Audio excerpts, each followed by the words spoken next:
Persepolis, The Story of a Childhood. Chapter 16. The Passport. July 1982. We were at my aunt's place. The internal war had become a bigger issue than the war against Iraq. Anyone showing the slightest resistance to the regime was persecuted. There must be a lot of people in the opposition in our neighborhood. We hear gunshots every day. Teher, stop smoking. The stress I get from every gunshot I hear is much worse for me than cigarettes. Since he had sent his oldest son to Holland, Uncle Tahir had had 2 heart attacks. He was absolutely forbidden to smoke. The butcher told me he's seen kids executed in the street without even having been judged. The shame of it. When I think about it, I'm glad that my son is safely abroad. But with the borders closed, how am I ever going to see him again? The borders were closed for 3 years between 1980 and 1983.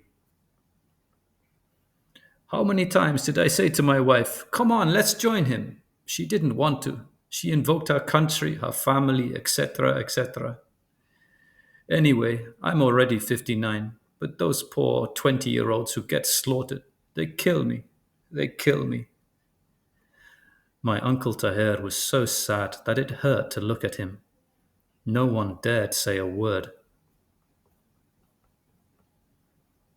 Some days later, "What are you thinking?" "About Tahir. His son leaving him has done him in. I've never seen him like that."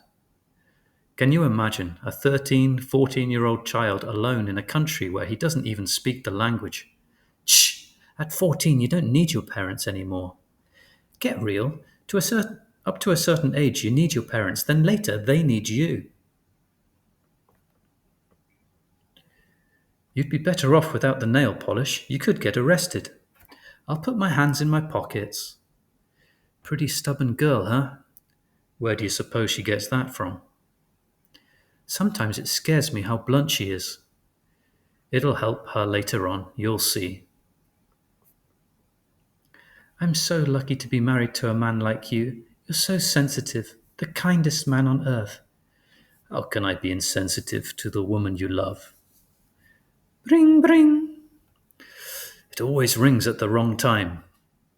Good Lord, again? What? Uncle Tahir had just suffered his 3rd heart attack. We were off to the hospital.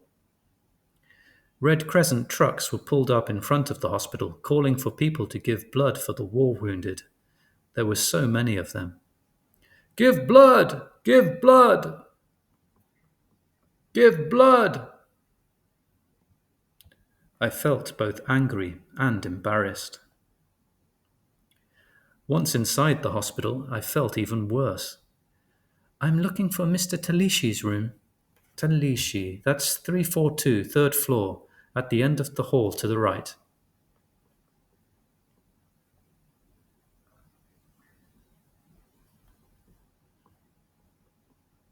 Shh! They threw a grenade. They wanted to arrest some communists who were hiding near our place, and then they threw a grenade. Tahir couldn't deal with it. When I came to the living room, he was lying on the floor. He needs open heart surgery, but they're not equipped here. They told me that he has to be sent to England. To do that, he needs a permit. They gave me the name of the hospital director. If he agrees, Tahir will get a passport so he can go. Since the borders were closed, only very sick people, if they got a permit from the health ministry, were allowed to leave. It's on the 4th floor, number 406. Only my aunt was allowed in. She had a big surprise. The director was her former window washer. She acted as if she didn't recognize him to avoid offending him. "My husband has had his 3rd heart attack. He needs medical care outside the country."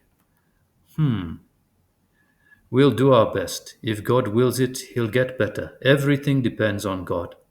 "I need your authorization so he can get a passport." "If God wills it." All that creepy window washer had to do was To become director of the hospital was to grow a beard and put on a suit. The fate of my husband depends on a window washer. Now he's so religious that he won't even look a woman in the eye, the pathetic fool.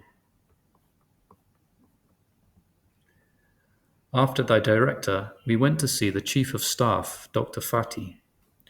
Ma'am, we'll do what we can. We are terribly strapped at the moment. Look in this room. They're all victims of chemical weapons. The Germans sell chemical weapons to Iran and Iraq. The wounded are then sent to Germany to be treated. Veritable human guinea pigs. Why are you telling me this? I couldn't care less. I want my husband to get well. Calm down. Calm down, dear. Everything will be all right. Don't worry. We'll be right back. We went to see an acquaintance of my father's, Khosrow. His brother and my uncle Anush were in prison together during the reign of the Shah. Ebbi, the brother of Anush, come in, come in. Since they shut down my publishing company, I've been printing fake passports, big sellers. You want one?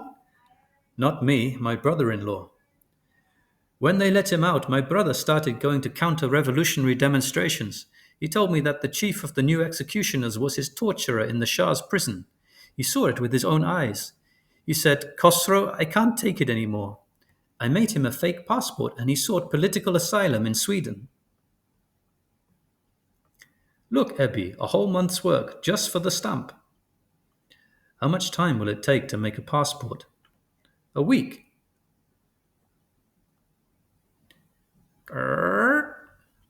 You can come in, they're friends. This is Nilufar. Her brother was my messenger boy. They're looking all over the place because she's a communist. I let her stay in my basement. She's 18, the same age as my daughter, Mandana. Khosrow's daughter had left her with her mother right after the revolution. They've been searching the houses of everyone in her family. This is the only place she's safe. After negotiating a price, the equivalent of about $200, Khosrow agreed to make a passport in 5 days. We went back to the hospital feeling a little better. I saw Khosrow. He can make a passport for Tahir by Wednesday. So? He's come too. He wants to see you. See? It's not the cigarettes that did it. It was that damn grenade. Don't upset yourself. Talk about something else. Look at how little Margie is growing up. One day she'll leave, and you'll see how hard it is to lose your kids.